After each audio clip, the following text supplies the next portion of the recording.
어서오세요. 괴담 들려주는 낚시꾼 괴담로 괴담집사입니다.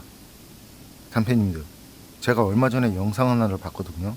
도로인지 자동차 전용 도로인지 모르겠는데 차량 블랙박스에 찍힌 영상. 차들이 그렇게 달리는데 앞에 어떤 여자가 갑자기 나타나요. 이런 경우 진짜 와. 그 영상을 보는데 그런 상황은 누구라도 그렇겠지만요, 저도 모르게 이건 뭐 이런 말이 나오더라니까요. 제발 그런 상황이 생기지 않기를 바라면서요. 그리고 이번 사연도 제발 운전 중에 경험하지 않았으면 하는 그런 사연인데요. 이번 이야기는 타버토마님께서 보내주신 사연입니다. 타버토마님, 사연 제보 감사합니다. 그럼 타버토마님의 기묘한 경험담, 괴담집사의 시점으로 떨어보겠습니다.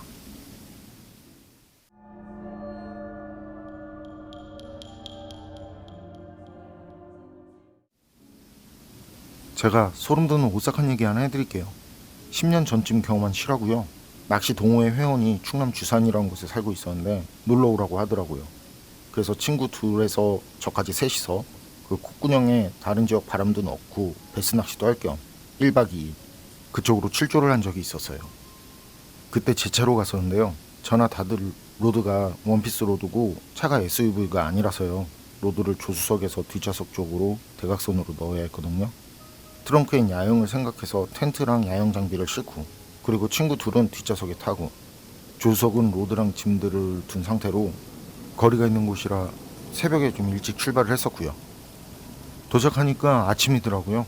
그래서 만나서 보령호에서 낚시를 좀 하다가 같이 점심 먹고, 근데 그 회원분이 점심을 먹으면서 전화를 받더니 급하게 일이 생겨서 가야 한다고 그래요.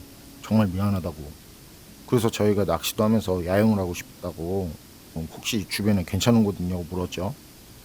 그때 그분은 바다 낚시를 하면 좋은데라고 말을 하는데, 저희 장비가 바다 낚시에 사용할 정도는 아니었거든요. 그리고 바다 낚시도 경험이 없었고, 그래서 오다 보니까 저수지 몇 곳이 있던데 거기는 어떠냐고. 그랬더니 거기도 괜찮다고 그래요. 그러면서 핸드폰으로 검색을 하고 콕 집어서 알려주더라고요.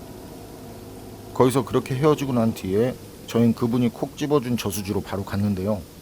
텐트를 치려는데 금방이라도 비가 내릴 것처럼 어두워져요. 낮인데도 어둡더라고요. 그리고 텐트를 치고 야영을 할 분위기도 아니었고요.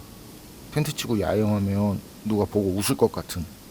그 풀들도 엄청 자라나서 자리 잡기도 그렇고. 포인트는 좋았어요. 온통 연꽃밭에 헤비커버고. 그래서 텐트는 됐고 그냥 밤낚시 정도까지 하다 가자고. 1박 2일 야영 계획은 현장에서 취소된 거죠.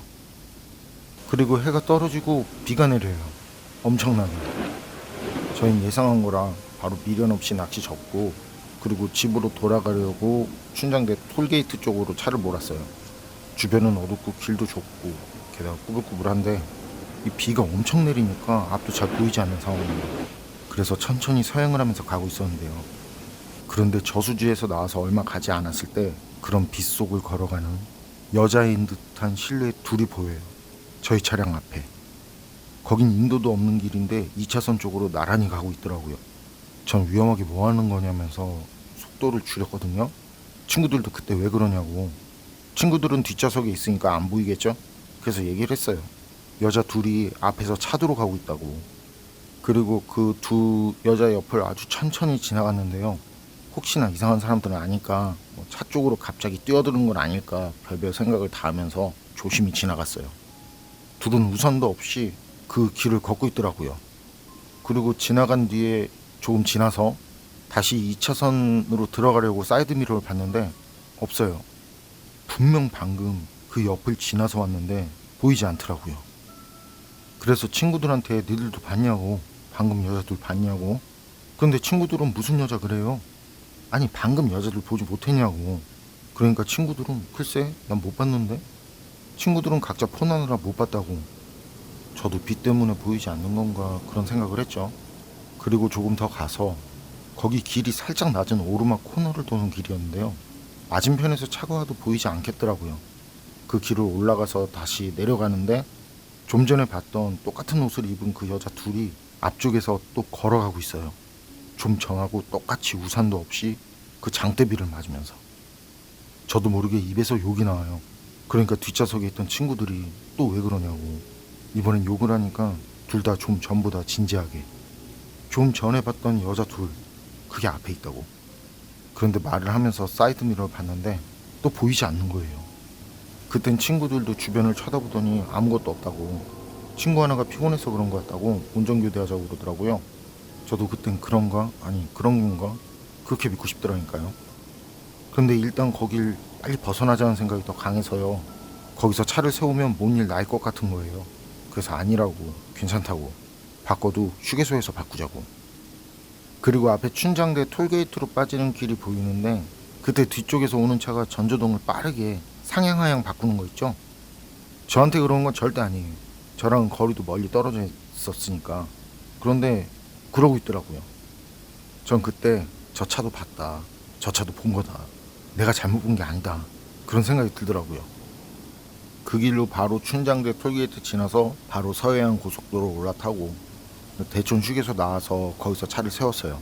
그때까지 친구들도 그냥 조용하고, 그리고 휴게소에 들어가자마자 차 주변 살펴보고, 그리고 다시 있었던 일을 친구들한테 얘기했는데요. 여자 둘을 본 거랑 뒤에서 오던 차가 제가 전조등을 깜빡인 곳쯤에서 똑같이 전조등을 깜빡인 거랑. 그런데 친구들 말이 그때 도로에는 저희 차 말고는 차가 없었다는 말. 친구들도 제가 하도 그러니까 옆에서 보고 뒤도 보고 그랬는데, 그리고 차가 뒤에서 상향 하향 막 빠르게 그러면 자기들도 알 텐데 자기들은 그걸 보지 못했다고 그래요. 그런데 전 분명히 봤거든요. 여자도 차량도. 그때 친구가 혹시나 하고 검색까지 했었어요. 혹시 거기서 무슨 사고가 있었나 하고 검색을 했는데, 근데 그거 관련해서 올라온 기사도 없고, 만약 제게 정신적이든 신체적이든 무슨 문제가 있어서 그런 거라면 그 이후에도 그런 것들이 보이거나 해야겠죠. 그런데 전 그 이전에도 그런 경험을 한 적이 없었고 그 이후에 그런 비슷한 일이 생기지 않았거든요. 어쨌거나 그때 그건 다시 생각해봐도 확실한 건 제가 착각을 했다거나 환영을 본 게 절대 아니었다는 거예요. 그게 뭔지도 모르고 그게 무슨 상황인지도 모르겠지만 말이죠. 타버터만님 사연은 여기까지인데요. 비가 엄청 내리는 날 도로 위에 두 여자라, 그것도 우산 하나 없이 도로 위를 걷는. 여기까진 그래도 어떻게 그러려니 하겠어요. 그리고 뒤따라왔다는 차, 헤드라이트를 막 파바박 했다는 그 차. 거기서 뭔가 무슨 일이 있어서 파바박 했을 수도 있겠고, 따라오다가 어디 옆길로 빠질 수도 있으니까요. 옆길이 없으려나? 어쨌든 그것도 그러려니 하겠는데요. 그런데 지나친 여자가 다시 앞에 나타났다? 같은 옷을 입고 우산도 없이 내리는 비를 쫄딱 다 맞으면서 도로 위를 사이좋게 같이 걷는 방금 전에 지나친 두 여자를 다시 봤다? 어렵네요. 여러분 생각은 어떠세요? 판단은 여러분께 맡기겠습니다. 어서오세요. 괴담 들려주는 낚시꾼 괴담로 괴담집사입니다. 단패님들, 빙의 된 사람 보신 적 있으세요? 제 경우엔 군 시절 진짜 눈 엄청 내리고 바람 엄청 불던 겨울밤이었는데요. 헬기도 뜨지 못할 정도로. 그런데 그런 날 빙의인지 뭔지는 모르겠지만 어쨌든 정상적이지 않은 사람과 하룻밤을 보내야 했던 경험이 있어요. 쉽게 그때 그 사람 상태를 말씀드린다면 그냥 이해할 수 없는 말을 하고 혼자 웃으면서 뛰어다니는, 그리고 몸이 부서져라 여기저기 들이받는. 그때 그 사람한테 군의관이 약물을 투여했었는데요. 그뒤 반응을 보더니 의학적으로 뭔가 설명하기 힘들다고 그래요. 그 약물이 정확히 뭔지는 몰라도 말이죠. 그거 한 방이면 팔이 잘려도 잠을 자게 된다는 거예요. 그런데 그 사람은 그걸 2대나 맞은 뒤에도 장정을 4시나 몸에 달고 움직였거든요. 그 장정 4시 그냥 매달린 게 아니라 못 움직이게 잡은 건데, 그런 상태로 계단을 올라가더라니까요. 게다가 계단을 올라가면서 말이죠. 자신은 예전에 누구였고 이런 말들을 하는데, 그런 거 보면 참. 이번 이야기는 일본 괴담 채널에 올라온 사토시의 기묘한 경험담입니다. 그럼 일본인 사연자 사토시의 기묘한 이야기, 괴담집사의 시점으로 떨어보겠습니다.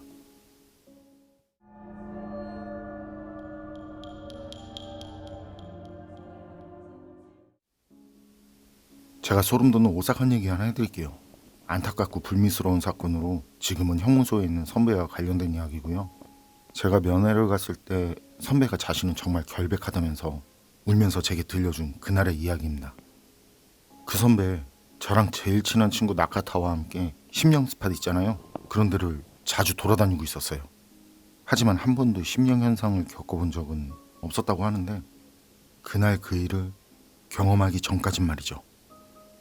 그래서 그날 전까진 무서울 것도 없던 선배와 나카타는 사람들 사이에서 유명한 그런 심령 스팟을 다녀도 거침이 없었다는데요.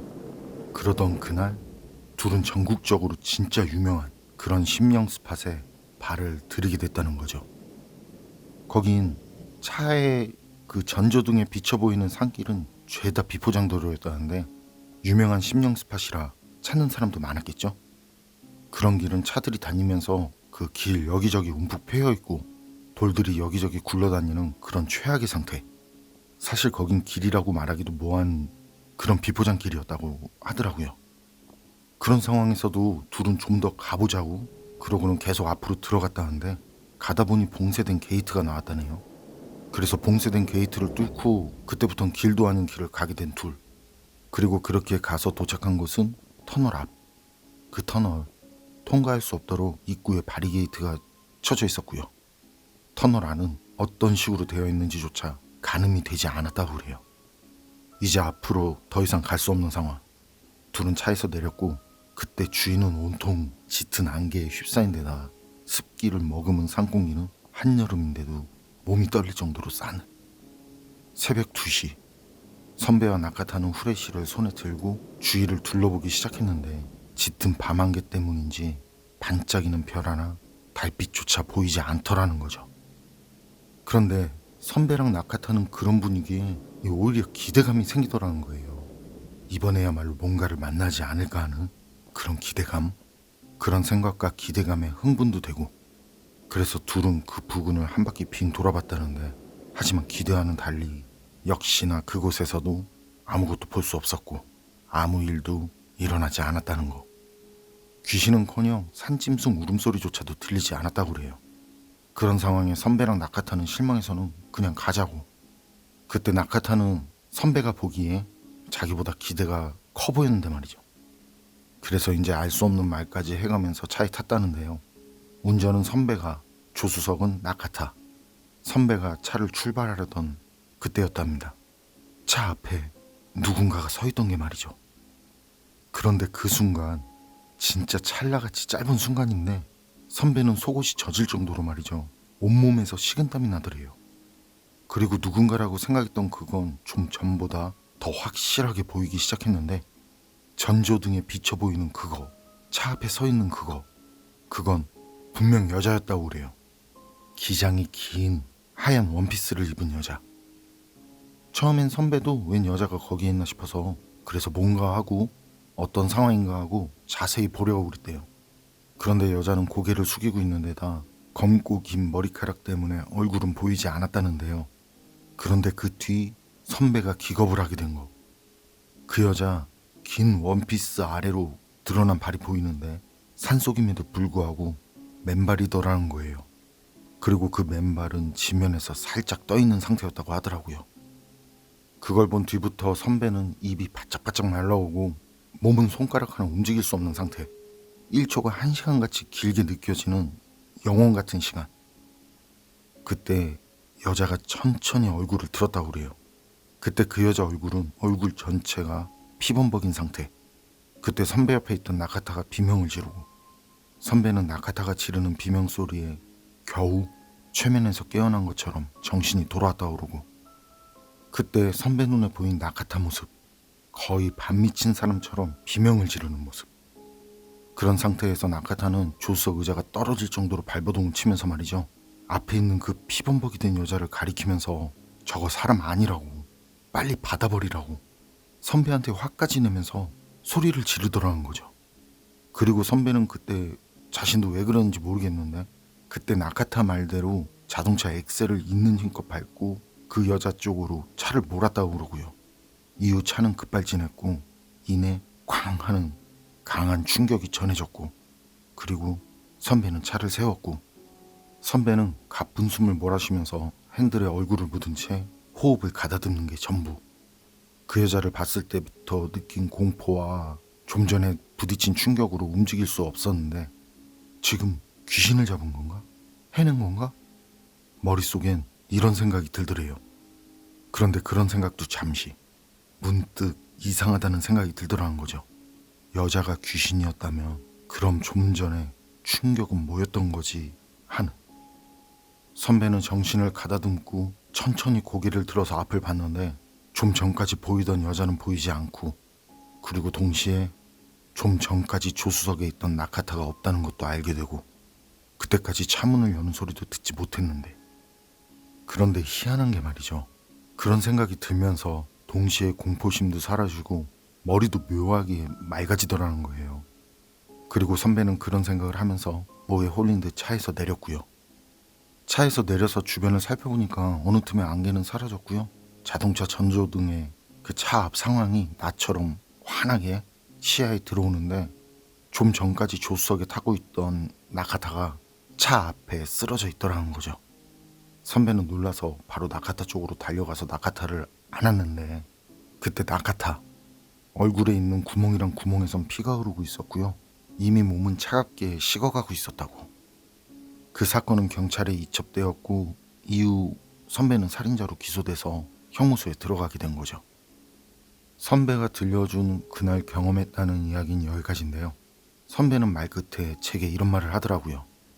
사토시, 나카타를 죽인 건 내가 아니야. 나카타를 죽인 건 그 녀석이야. 라고 말이죠. 일본인 사연자 사토시의 사연은 여기까지인데요. 내용을 간단히 본다면 사토시 선배가 귀신에게 홀려서 자신의 후배를 차로 친 거고, 현실에선 귀신에게 홀려서 그런 거라는 걸 증명할 수 없으니까 사토시 선배가 독박을 썼다, 이런 거네요. 가끔 범행을 저지른 사람들이 그런 말을 한다고 하더라고요. 그건 내가 한 게 아니다. 순간 뭐에 씌운 거다. 빙의가 돼서 범행을 저질렀다는 주장. 사연 속 사토시 선배처럼 말이죠. 그런 경우라면 어떻게 받아들여야 할까요? 정말 말처럼 빙의라도 됐던 걸까요? 아니면 정상적인 사람이 아닌 걸까요? 그것도 아니면 여러분 생각은 어떠세요? 판단은 여러분께 맡기겠습니다. 어서 오세요. 괴담 들려주는 낚시꾼 괴담로 괴담집사입니다. 단패님들, 혹시 귀신새라고 아세요? 어디선가 산골 시골 마을에 귀신 소동이 있었다고. 그 마을에 초등학교가 하나 있는데 학교에서 당직을 서는 선생님들마다 귀신이 우는 소리를 들었다고.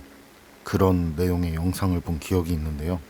그래서 촬영팀이 촬영을 갔는데 그 정체가 귀신새였죠. 밤에 우는 귀신새. 제가 들을 땐 이게 절대 귀신 우는 소리처럼 들리지 않는데 처음 듣는 사람에겐 공포스럽나 봅니다. 이처럼 생활 속에서 이런 정체 모를 소리를 가끔 경험하기도 하잖아요. 그럴 때면 상황에 따라서 모두 제각각 다르게 느껴질 거고요.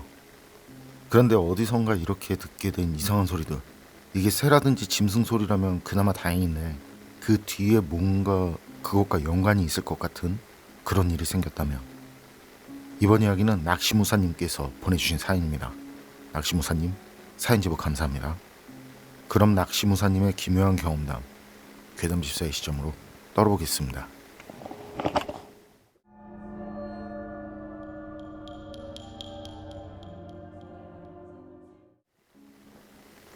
제가 소름 돋는 오싹한 얘기 하나 해드릴게요. 86년도 아시안게임이 있던 시기죠. 그때는 아직 총각이던 막내 삼촌과 친척형 둘, 저까지 넷이서 경험한 이야기입니다. 장소는 안동호라는 것까지만. 지금도 있는지는 모르겠는데 그때 우리가 간 곳에 가면 작은 다리가 하나 있었는데요. 그 다리를 건너면 차를 4대 정도 주차할 수 있는 그런 공터가 나왔습니다. 우린 삼촌차를 타고 거기까지 가서 주차를 한 뒤에 조금 더 걸어서 낚시를 했었죠. 전 어린 나이지만 붕어 낚시에 상당히 심취해 있었는데요. 거기서 낚시에 관심 있는 건 막내 삼촌과 저뿐이었죠. 친척형 둘은 낚시엔 그다지 흥미가 없는 사람들이고, 막내 삼촌과 전 낚시 관련해서 이런저런 얘기를 나누면서 있었고, 친척 형들은 조금 떨어진 곳에서 식사 준비를 하고 있었는데요. 그리고 조금 지나서 라면을 끓였다면서 가져왔는데 면은 팅팅 다 불어 터져 있고 라면 맛도 굉장히 이상하더라고요. 라면에서 흙냄새? 뻘냄새? 그런 비슷한 냄새가 나고 약간 악취도 나는 것 같았습니다. 그때 막내 삼촌이 라면에서 이상한 냄새가 난다고 하셨었죠. 그러자 형들이 하는 말이 가정한 물이 다 쏟아져서 그래서 안동어물을 떠서 라면을 끓였다고 하더라고요. 당시엔 생수를 팔고 사던 시절이 아니니까 배는 고픈데 먹기는 해야겠고, 계곡에 놀러가면 매운탕도 계곡물 떠서 끓이던 시절이었죠. 그래서 그때도 그냥 그 앞에 물을 떠서 끓였다고 하더라고요. 막내 삼촌은 웃으면서 됐다고 그러고, 그런데 라면은 도저히 못 드시겠다고 그러면서 치우시대요. 저도 먹던 거 그냥 내려놓고, 형들은 미안해서 그런지 남은 라면 둘이 다 먹더라고요. 국물까지 싹 다. 그러고 넷이 쪼로록 앉아서 조용히 다시 낚시를 시작했었죠. 그런데 좀 이상한 느낌이 듭니다.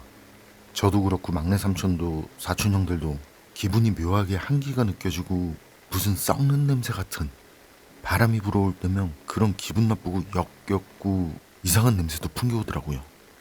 그런데 그런 냄새야 물가에 죽은 물고기나 동물 사체가 있으면 나는 거라 그다지 크게 신경을 쓰지 않았는데요. 문제는 소리였습니다. 처음엔 사촌 형들이 제일 먼저 들었어요. 어떤 여자가 웃는 듯 우는 듯 흐느끼는 소리가 들린다고. 막내 삼촌은 그 말을 듣고 웃으면서 사내 자식들이 뭔 겁이 그렇게 많냐고 저를 말하는 거죠. 막내 좀 보라고. 쟤도 저렇게 의젓하게 있는데 좀 배우라고. 그러니까 형 둘이 아니라고. 진짜 들렸다고. 그런데 그때 형들이 말한 그 소리, 우는 것도 아니고 웃는 것도 아니, 이상하고 묘한 기분 나쁜 소리가 들려오는 겁니다. 저도 그때 확실히 들었고, 그 소리의 느낌은 수십 년이 지난 지금도 기억이 날 정도로 아주 소름 끼치고 오싹한 기분이 드는 그런 소리였습니다.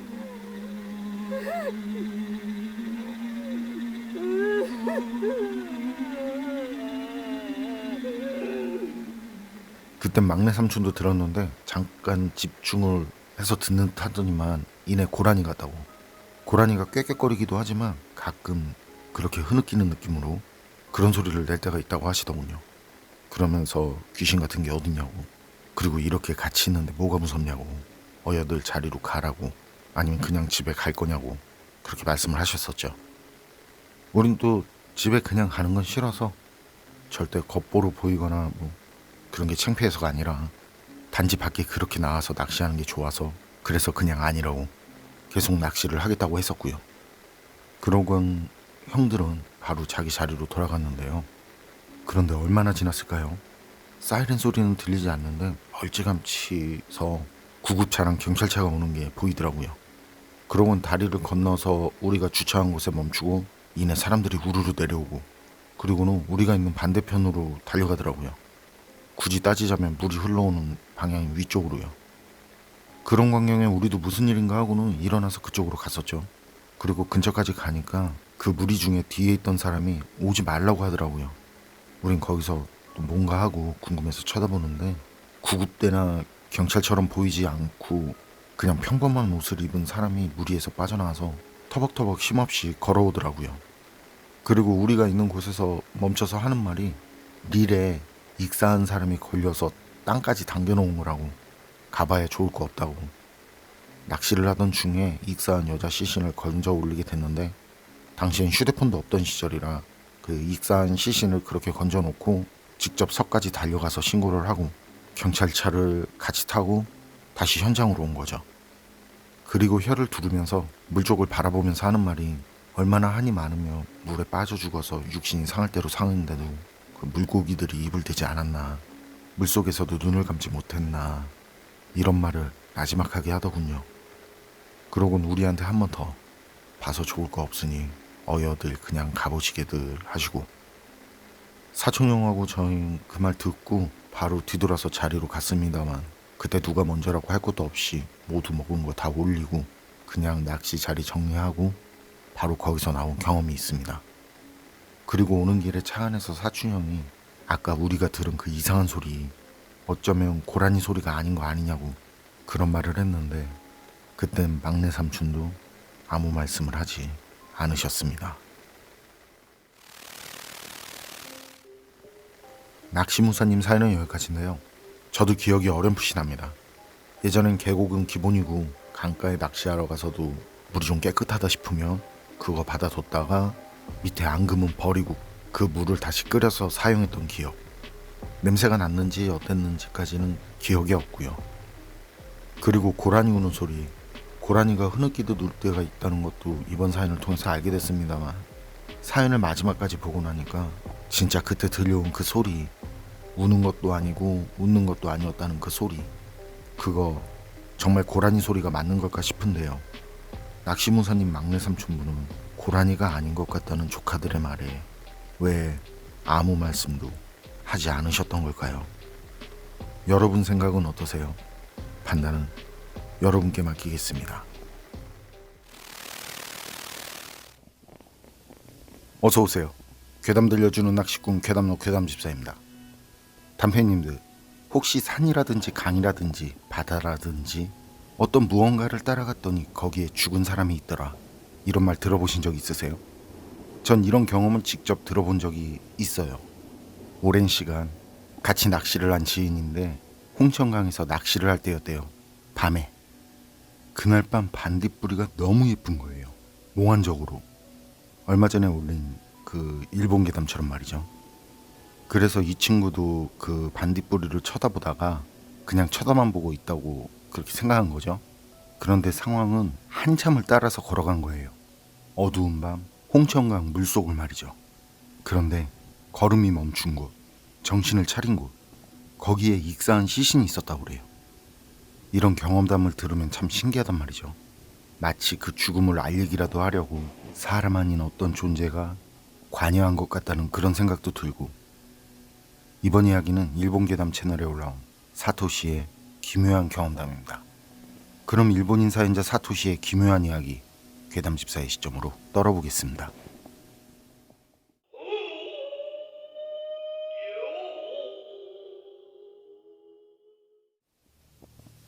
제가 소름 돋는 오싹한 얘기 하나 해드릴게요. 이 얘긴 저희 할아버지께서 사토시, 이건 정말 있었던 일이란다 하시면서 제게 들려준 이야기거든요. 이 얘기 무섭다라기보단 좀 기묘해서요. 어쨌든 할아버지께서 쇼와 50년경 당시 살던 마을 그 냇가에서 경험한 일이라고 하세요. 전날 밤늦게까지 밭일을 한 할아버지는요, 일도 마무리했겠다, 마침 그때가 마을에 호두가 가득해지는 시기라 그 이른 아침을 드시고 산책 삼아 마을에서 멀지 않은 곳에 있는 냇가 주변으로 호두를 주우러 갔다고 해요. 그 냇가는 그 산 위에서부터 천천히 흐르는 냇가였는데요. 상류에서 떨어진 호두가 내를 따라서 물을 타고 내려오다가 맨 아래쪽에 있는 거기 유속이 느려지는 거기 있는 웅덩이 쪽에서 모두 모이게 된다고 하더라고요. 그러니 거기서는 예쁘게 모여있는 호두를 그냥 줍기만 하면 되는 거죠. 어려울 것도 없이 시간만 있으면 되고 발품만 팔면 되니까. 호두도 과장 없이 넘칠 정도로 쌓였다고 그래요. 그래서 그 웅덩이는 호두 줍는 마을 사람들이 늘 한두 명씩은 있는, 마을에선 유용하고 아주 인기 많은 장소였던 곳이죠. 그런데 그날 할아버지가 그 웅덩이 근처까지 다다랐을 때요, 어쩐 일인지 마을 사람들이 보이지 않더래요. 호두의 계절이면 이른 아침부터 해가 져서 어두워지기 전까진 거기서 호두를 줍는 사람들이 늘 한두 명씩은 있던 곳인데 말이죠. 이상하게 그날은 어째 한 명도 없더라는 거예요. 그런데 사람이라는 게 사람이 보이지 않으니 어째 이상하다 싶은 생각보다는 오라, 저기 쌓인 호두가 다 내 거겠구나, 이런 생각이 먼저 들더라는 거죠. 그래서 할아버지는 생각 없이 기쁜 마음에 혹시라도 그 사이 누가 올까봐 그 웅덩이 쪽으로 발걸음을 재촉했고요. 그런데 웅덩이에 도착했을 땐 여느 때랑 다르게 어여쁘게 모여있을 호두들이 정말 평소보다 말도 안 될 정도로 적은 양만 있더래요. 아, 이거 사람들이 이미 벌써 다녀간 게로구나 싶은 거죠. 그래서 한 발 늦었구나 하는 마음으로 씁쓸한 미소를 지으면서 호두를 주우려는 그때 할아버지 귀에 어이 어이 하면서 할아버지를 부르는 듯한 굵직한 남자 목소리가 들려오더라는 거예요. 할아버지는 그 소리에 근처를 둘러봤고요. 그런데 그 주변엔 할아버지 자신 외에는 아무도 보이지 않더래요. 할아버지는 이거 혹시 누가 숨어서 장난을 치는 건가? 먼저 와서 호두를 다 줍고 남은 거 줍는 날 놀리려고? 그런 생각이 드니까 피식 웃음까지 나오고, 그래서 그냥 무시하고는 얼마 있지도 않은 호두를 주우려고 허리를 숙이는데 그때 또 어이 하는 소리가 들려오더라는 거죠. 이번엔 할아버지도 큰 소리로 누구냐고, 누군데 장난치는 거냐고. 거기 오는 사람은 마을 사람 뿐이니까요. 마을 사람 중 누구라고 생각하고는 할아버지는 자신을 부르는 소리에 맞장구를 치듯 웃으면서 소리가 들려오는 쪽을 향해서 큰 소리로 말을 했거든요. 그런데 소리가 들려오는 쪽에서는 할아버지 말에 대답도 없이, 그리고 장난이라면 웃음소리라도 들려야 하는데 그런 것도 없이 그저 계속 어이 어이 하면서 할아버지를 부르는 듯한 소리만 들려오더라는 거죠. 그때 소리가 들려오는 쪽은 할아버지가 있는 웅덩이, 거기 바로 위쪽에서 나는 소리였는데요. 거긴 웅덩이 옆으로 있는 거의 직벽을 오르는 수준의 경사진길을 올라가면 나오는 좀 더 작은 웅덩이가 있는 곳이었대요. 그 웅덩이를 지나서 거기서 이제 작은 폭포처럼 물이 내려와서 할아버지가 있는 웅덩이에 호두가 쌓였던 거죠. 할아버지는 그제야 이게 상황이 좀 이상하다 싶은 생각이 들어서요. 할아버지를 부르는 소리가 나는 쪽을 향해서 가봤대요. 그때 할아버지는 혹시라도 그 계류 낚시를 하던 낚시꾼이 다치기라도 해서, 그래서 위쪽 웅덩이에서 움직이지도 못하고 있을지도 모른다고, 그리고 다친 정도가 너무 심해서 말을 길게 할 수도 없다 보니까 저렇게 누군가를 부르는 말만 겨우 하고 있는 건지도 모른다고, 그런 이유로 그 사람은 지금 사력을 다해서 간신히 도움을 요청하고 있는 것일지도 모른다는 그런 생각이 먼저 들었다고 하세요. 그래서 할아버지도 할아버지 나름대로 그 경사진 길을 최대한 애를 써서 빠르게 올라가고 소리가 들리는 작은 웅덩이까지 갔다는데, 위로 올라가면서 주변에 그 우거진 갈대숲 사이를 빠져나와서 작은 웅덩이에 도착한 할아버지. 그때 그런 할아버지 눈에 들어온 건 아래 웅덩이로 물이 떨어지는 끝쪽에 어떤 사람이 엎드린 채 떠있고, 그 사람 주변으로 위에서부터 떠내려오는 호두가 모여있는 모습. 그래서 아래쪽 웅덩이엔 호두가 말도 안 되게 없었던 거였죠. 그리고 그렇게 엎드린 채로 죽은 사람 등 위엔 말이죠, 엄청 큰 황소개구리 한 마리가 올라타 앉아 있었대요. 할아버지는 그렇게 큰 황소개구리는 진짜 처음 봤다고 하시는데, 어쨌든 할아버지를 부르는 듯한 그 소리, 어이 어이 하던 그 소리를 그 황소개구리가 내고 있더라는 거예요. 할아버지는 압도적인 크기의 황소개구리와 황소개구리가 내고 있는 그 사람이 사람을 부르는 듯한 소리에 놀라서는 할아버지 자신도 모르게 이게 지금 뭔 상황이냐는 그런 말이 입에서 자연스럽게 새어나오더래요. 그 정도로 놀란 거죠, 할아버지. 그리고 그렇게 놀라서 그런 말을 하니까 말이죠, 그 동시에 황소개구리는 엎드려 죽은 그 남자의 등에서 물로 뛰어들더니 물이 흐르는 방향으로 급하지도 않게 천천히 헤엄쳐 가더래요. 뭔가 자신은 할 일을 다 했다는 식으로 유유히. 할아버지는 그런 상황에 놀라서는 그 후 바로 도망치듯이 집으로 돌아갔고요. 경찰에 신고를 한 뒤에도 최초 목격자며 이런저런 이유로 진담을 뺐다고 하세요. 그런데 그런 상황에서도 황소개구리가 할아버지를 부르는 소리에 대해서는 이게 정작 할아버지 자신도 직접 경험했지만 믿기 어려운 상황이니까, 그리고 말하면 오히려 정신 이상으로 몰릴 것 같고, 그래서 경찰에서 조사를 받으면서도 그것에 대해서는 진술하지 않았다고 하시네요. 어쨌든 그때 할아버지는 제게, 사토시, 이 하레비가 그 전에도 그 후에도 황소개구리 울음소리는 수도 없이 들었거든. 그런데 사람을 부르듯이 어이 어이 하는 울음소리는 말이지, 그때가 처음이자 마지막이었단다. 그런 말씀을 하셨습니다. 사토시 사연은 여기까지인데요. 밑에 있던 웅덩이에 호두가 없었던 이유, 위쪽 웅덩이에서 안타까운 일이 있었네요. 그리고 사토시 할아버지의 말은 마치 그런 상황을 황소개구리가 사토시 할아버지에게 알리려는 듯 그렇게 울었다는 말인 거고요. 그런데 제 생각은 말이죠, 그때 그냥 타이밍이 맞았을 뿐이겠거니 싶거든요. 설마 그 황소개구리가 산속에 정령이 변한 거라든지 뭐 그런 건 아니겠죠. 사토시 할아버지는 사토시에게 그렇게 말하고 싶은 것 같지만요.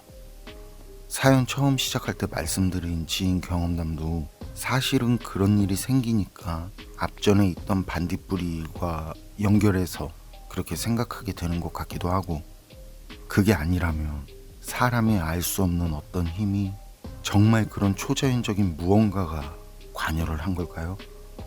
여러분 생각은 어떠세요? 판단은 여러분께 맡기겠습니다.